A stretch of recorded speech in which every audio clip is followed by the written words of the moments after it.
Hey everybody. We hope you enjoyed our most recent Disneyland videos. We certainly enjoyed sharing them with you.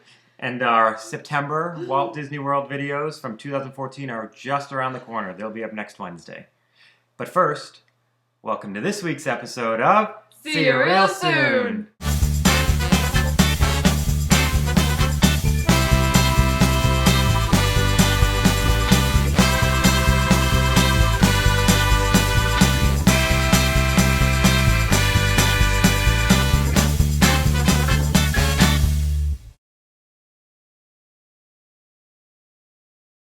Before getting into our September Disney World videos, we want to take this opportunity to kind of wrap up the Disneyland trip, especially since it was a new experience for us, and I think from a lot of you've never experienced Disneyland either, so I think we got a lot of questions of people eager to know our thoughts and how we compared that to Disney World.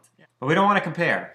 Yeah, I think especially because Disneyland is so new to us, I don't think it's fair for us to compare because we know Disney World so well, and they're so different at the same time too. It's like picking your favorite child. First, we thought it only made sense to talk about where you can stay around Disneyland or in Disneyland, and we realized there weren't a lot of options, or there were a lot of options depending on what you're looking for. There's 3 on-site hotels, and they're what you would consider deluxe if you're thinking Disney World.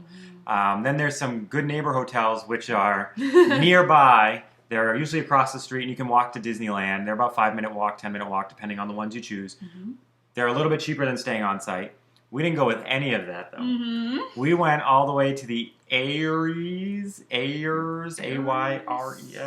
Something. It's in Anaheim. It was about a 10-minute drive, maybe a 5-minute drive even. Yeah.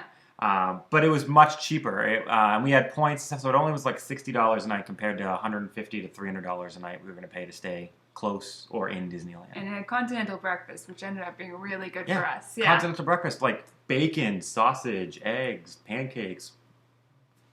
I liked it. They did Mickey pancakes too. Yeah. In this situation, it particularly made sense that we were able to really enjoy and take advantage of the continental breakfast because the park hours actually opened fairly late and closed kind of early. Yeah, they were only open 10 a.m. to 8 p.m. every day we were out there. So that to us, being Disney World people, where the parks never really open any later than 9, 10 a.m. was very different, especially because we're on East Coast time in our brains. So to us, that's like 1 p.m. Right. You know, so we were up early every day having breakfast and getting to the parks pretty early. And it's not like that all year long, but for a good amount of it, it's from 10 to 8. Is that right? At least during weekdays too, yeah. Right.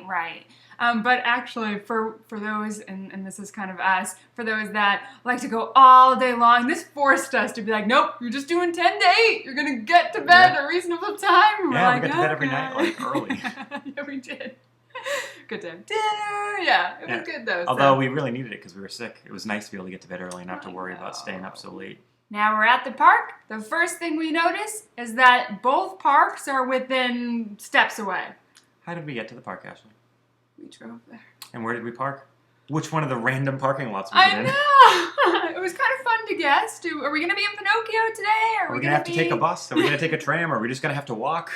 It was always a guessing game. Yeah. And one time, just know this, you cannot make yourself go to a certain area. We're like, nope, we're going to Pinocchio. We don't care what this sign says. And we just kept going in circles. They like close off the streets or something. Like you ran have up in a to residential listen. neighborhood. Yeah. We're like, this is not Disneyland. Yeah. So you have to listen to the signs. And it all depends on, I think, I don't even know, like they how probably many people distribute people throughout the day or something. Yeah, so something to keep in mind that you're going to have to experience. But it wasn't too bad. Yeah.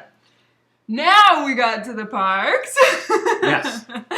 And the first thing you notice is on your left and your right are both parks within viewing. You could throw a rock from Disneyland to Disney California Adventure. I don't know if I'd do that. You probably wouldn't either. No. But you could if you wanted to. If you were strong. Like Kids. if you were Randy Johnson. Yep. Or, professional baseball player. Kids, do not do this at Disneyland. Disclaimer. But it was nice because you could just be in one park and go, I want to go ride a ride in the other park and just walk right over and you were right there. You didn't have to wait for a bus or drive all the way there. It was just like a 2-minute walk. Yeah, we've heard, especially since they still have paper fast passes, that it works really well in that case too. Yeah, you can get fast passes at both parks. I guess they aren't connected. We didn't do that as much because we just wanted to take our time and enjoy the parks, relax. Did you say paper fast passes? Yeah. Oh yeah. What are those? We went back in time. What about our magic bands? Oh, no magic bands, no accessories.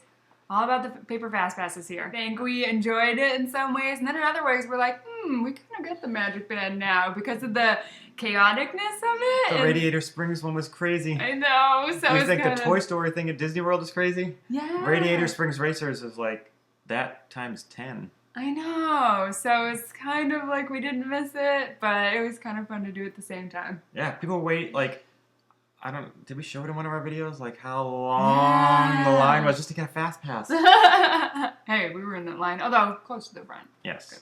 Moving on to attractions. There are rides at Disneyland that are unique to Disneyland. There are rides that are identical to the same ride at Disney World. And there are rides that are the same ride, but different versions at Disneyland and Disney World. I thought you were going to give me a hug. Oh.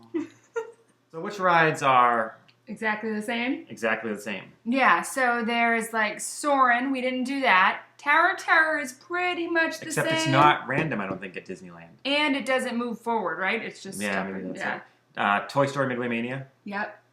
There's a couple Winnie the of Pooh, them. Peter Pan. Peter Pan, yep. So those, if you're only going to be there for a couple days and you've been to Walt Disney World and been there a few times, those might be the ones you want to avoid because they're the exact same. Yeah, we avoided them. We did.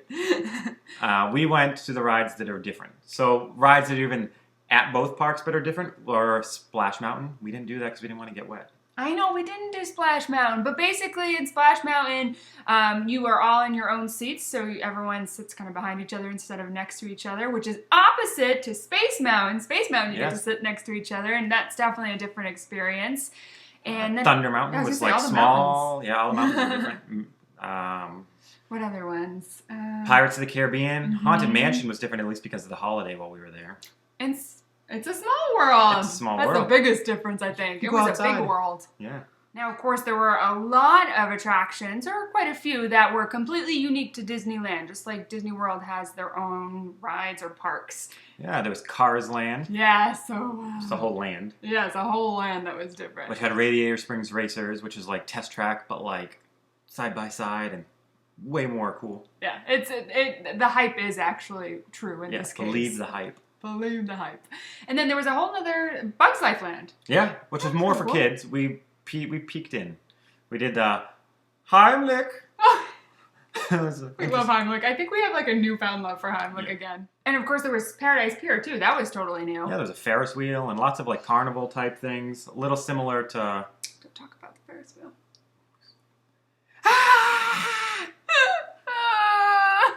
And you're holding onto the cage. It was bad. Then you ate your hair. I ate my hair, yeah. And then other rides, there's... attraction-wise, we loved the Broadway show that was Aladdin musical. We saw that like 3 times because when we find something we like, we do it over and over again. Over and over. And then there was, of course, Disneyland's version of Space Mountain, the Matterhorn. Oh, yes. If you've ridden Disneyland, the Matterhorn, it's very similar to Disney World's Space Mountain in that you are in these tiny little things and you shake around and feel like you're being injured. Yes, although it just went in circles. Yeah. And then you went through water at one point. It was interesting. I almost felt like it was Matterhorn's like the version of the sadly closed now. I know. Norway. Maelstrom! It was kind of like a cult thing. It's just like, what is this? But I don't know. It's kind of so silly. I like it. Yeah. It was. We only did it once because it injured us. Yeah. Well, it didn't really injure us. It just hurt after we got off. And then there was one that we did go on a lot, though, over and over, was Indiana Jones. Dun, dun, dun, dun, dun. It's very similar to Dinosaur. Yes. Although better. We liked it better. And then there was the Mickey's Magical Map, which was fun. Yeah. It was cute. It was a little show. Yeah. It had some pretty cool effects. And I liked that it had all different characters. It wasn't just, I guess, like Beauty and the Beast or something like that. So that was kind of nice. And then there was a World of Color! This was the winter version, which we're not as much of a fan of. No, we saw the old version back in June of 2012, the first time we went to Disneyland for like a day. And that was cool. Yeah. But it's still something that's amazing. Yeah. And then there are also attractions that are used to be at Disney World attractions. Yeah, old school. Retired at Disney World, still at Disneyland. Mr. Toad's Wild Ride, Snow White's Scary Adventure, Yeah. Toontown. Toontown. We really like Toontown. We're sad we didn't go back. Toontown, We thought about it after we left. We were like, we really should have gone back there one more time. Yeah. We mentioned World of Color. One interesting thing about Disneyland compared to Disney World is the significant amount of local guests that attend Disneyland, like their annual pass holders. They live nearby. They just go after work, or they just go for the day on a day off from work, as opposed to Disney World where it's all tourists. And the reason that makes a difference is that local people tend to have more time on their hands. So you'll see a lot of people waiting for like Fantasmic or World of Color in line or parade way beforehand, just reading a book after work one day or on their day off. And they don't mind waiting 3 hours. Whereas if you're on vacation, waiting 3 hours is like a lot of time. So it's a little bit of a difference in planning because you got to account for that. Yes. Which is why World of Color now requires fast passes at Disneyland because they only have so many spots, and they were afraid that people, all the local people would take them up, and tourists wouldn't get any. You kind of see it from both people's perspectives. If I was local, I'd probably be there every day too. Yeah, I mean, absolutely, we would be. We'd be right there with them. But yeah, so just take that into account. Maybe something to keep in mind is just be in the area sometimes just to see how it's going. Because I know one time for a parade, we just were like, oh, let's go see. And we're like, oh, it is starting to build up. So it was good that we checked in because we didn't plan to start. Then we got to the Pixar parade and we were like, yeah, we're going to get here an hour early and camp out. And like nobody showed up till like 5 minutes before the parade started. And we were just sitting there alone. Some cast member came up to me and was like, were you waiting the whole time? And I was like, yeah. But it was a magical bench. It was the magical bench. That's where we sat. It was great. I liked it. Play parade. 5, 4, 3, 2, 1! And one way you can kind of hedge your bets and guarantee yourself a seat for like World of Color is we did the dining package the night we were going to do it. So we had lunch at Carthay Circle. Yes. And then it came with a reserved spot, which isn't actually a reserved spot. You still have to get there early because you don't want to get stuck behind people. If a tall person's in front of you, you won't be able to see. But you still get to get there later than if you didn't have a fast pass or a reserved spot at all. Yeah. Speaking of food, there were quite a few differences we saw there as well in regards to what was offered. For the most part, though, it was the same. We did notice that there were a lot more healthy options that were easier to find. Disney World has healthy options, but you kind of sometimes have to seek them out. Disneyland, it seemed everywhere had healthy options, which was nice because we enjoyed a salad one day and we had some healthier options. So we didn't feel it's like, oh. Yeah. After we eat, sometimes we go to Disney World and we just eat so many burgers and everything. We're like, yeah, I love me burgers. And then we're just like, oh, my stomach. So true. It's terrible. Yeah. It's like, what are you doing to me, Joe? And I'm like, but it tastes so good. And another thing that we found that was weird is waiting in lines. We saw a lot more people with like open drinks and food. And we're like, what? Yeah, they were selling like Powerades in line during Radiator Springs Racers. We were in line for Thunder Mountain and people were just had like, I don't know what they had. They had drinks that they didn't have lids on them, and they were eating like ice cream cones in line. At Disney World, you can't get into a line with anything except for like a closed drink. Like if it has a bottle, you can't get in with like a cup. Even. Yeah. So we don't know if they just don't enforce it or it's not as big of a deal, but it was something we certainly noticed. Yeah, a lot. Yeah. Not even like once or twice. It was like quite a bit. Yeah, it's interesting. Another thing that we noticed was that there was a lot more spontaneity, I feel like. In the shows, like for Disney World, you know exactly when every show is going to be, where it's going to be, and you go there. Disneyland is kind of like spontaneous, which is great if you're just experiencing it all the time. But for us, it was a little hard to find things. Yeah. It took us like 5 times to find the Dapper Dans one day. I know. I think we kind of showed that a little bit, and it was kind of like, because we wasted a good amount of the morning just trying to find them. But because we were trying to find them, we ended up finding other things we didn't anticipate doing. So it worked out in the end. Yeah, and it's the same for characters as well. They'll just be walking around, and they don't do lines quite as much either. You just kind of walk up, which can be a little bit chaotic, but at the same time can be fun because you can just walk right up to them. Yeah, you never know who you're going to see where. Like Mad Hatter was just walking around one day. Yeah.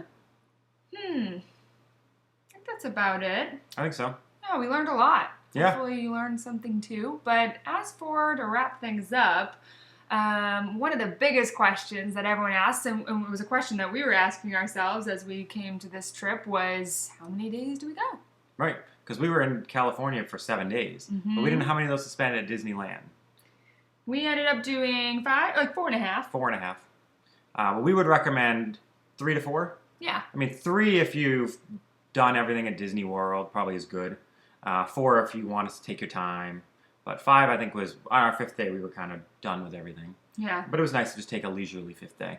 And you can do it in 2. You could even do it in 1. It's whatever you can do. We did it in 1 in 2012. Yeah, and it's like you are going to miss a lot of the rides, but just hit the ones that you think you're going to enjoy most. And that was a great trip. Yeah, we had a lot of fun. And then as for our favorites, so which ones, if we had a day, what would be our top 3 each that we would pick? My top 3 would be Radiator Springs Racers, Luigi's Flying Tires, which may or may not still be around. Yeah. There's rumors that it's going away, but I don't know if that's true or not. And then Indiana Jones. You did like that. I did like Indiana Jones. Ooh, so those are probably some of my top 3, but if I were to add 3 more, I feel like we have to say Aladdin the Musical. The genie just makes that amazing. Yeah. So you have to see that. It's a Small World. I feel like that one too. It's a classic. It's a classic. As for a third, I would say it's not really an attraction, it's a place, but I love Toontown. I missed it a lot when I went into it, and I think it seemed bigger too.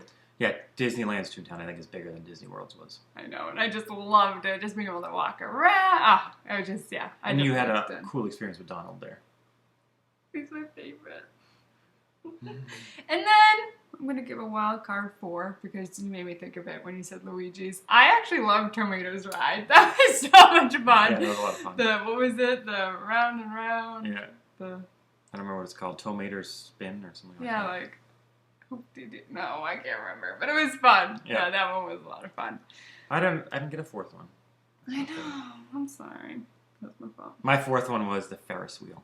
Oh, no! Never again! I probably would, though, actually. Or I did like the other one, though. The one that went really fast. Oh, Screamin'! California Screamin'. Oh, there are a lot of good ones. And we didn't do all of Paradise Pier. There was some more we didn't do because we had just eaten when we were going to go back, and our stomachs were like, I don't really want to do that kind of stuff. Plan accordingly on that one. That's about it, huh? Yeah. Good trip. Yeah, I enjoyed it. Yeah. We're excited, though, to head back over to Walt Disney World with our videos that are coming up from our September trip, one of our most favorite times to go. Yes, we love going in the fall. We had a lot of fun experiences, and we hope you enjoy them. Yeah, and there were some new things in there, too. Things we hadn't done before. There's always something that you can do, no matter how many times you go. Yep. So I guess that's it. Until next time, see you real soon!